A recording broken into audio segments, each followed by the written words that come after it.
Hi, let's imagine a scenario where you have raised a round of funding and then 1.5, 2 years after that, you're raising your next round of funding. So, can your previous investor invest in your upcoming round? This is where pro-rata rights come in, where these rights ensure that your existing investors can maintain their ownership percentage in your company for future funding rounds, so that they can prevent their dilution, right? Hi, I'm Preksha from Campus Fund, and in today's video, we are talking about pro-rata rights and super pro-rata rights. This is a part of our larger series where we are demystifying all the legal jargon that you see in your term sheets and transaction documents. So let's start. First is, what are pro rata rights, right? So, pro rata right is the right an existing investor has to invest in future rounds proportionate to their current ownership. So, let's say an investor owns 20% of your company at a particular round, right? And then you're raising the next round, which is, let's say, for 100 crore rupees. So, the investor has the right to invest 20 crore rupees out of the 100 crores you're raising so that they can maintain the 20% ownership in your company. Why does this exist? It exists because investors want to double down on their successful portfolio companies, because usually when they invest within 2 3 years they see patterns of which companies are doing well, and they like to ensure that their shareholding is maintained in those companies.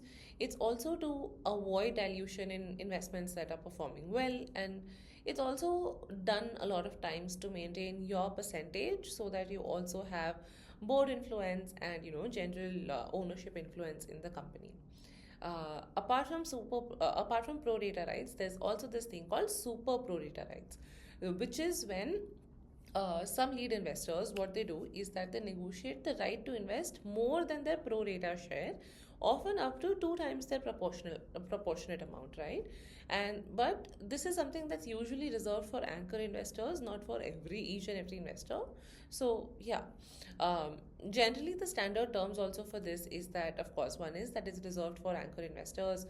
Generally, it extends up to maybe one to two more follow-on rounds.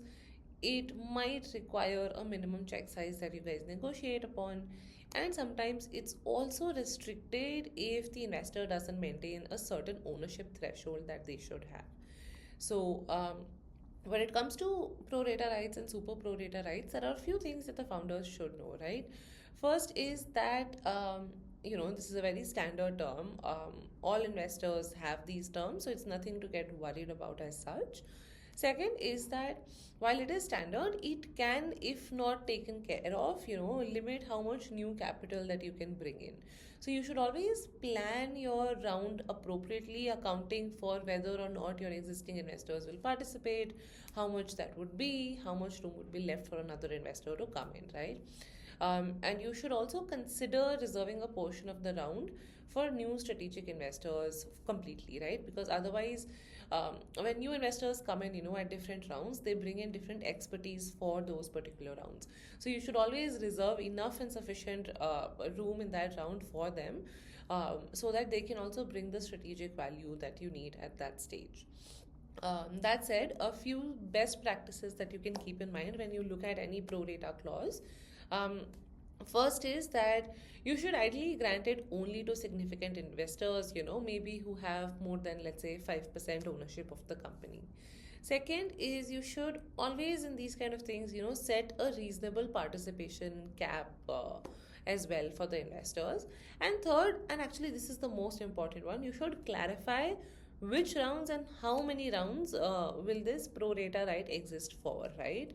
So that you have clarity on, okay, by this round, by let's say my series C, my seed stage investor will not have a pro rata right, only my series A and B people will have, right?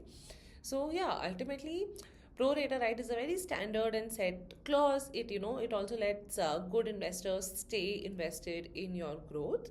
um, but you should always structure them in a way that you have flexibility to bring in new strategic investors as you scale and as you reach different growth stages of your company. So yeah, that's about it for pro rata rights and super pro rata rights. If you have any questions on this, you can obviously put them in the comments, and I'll be happy to answer them.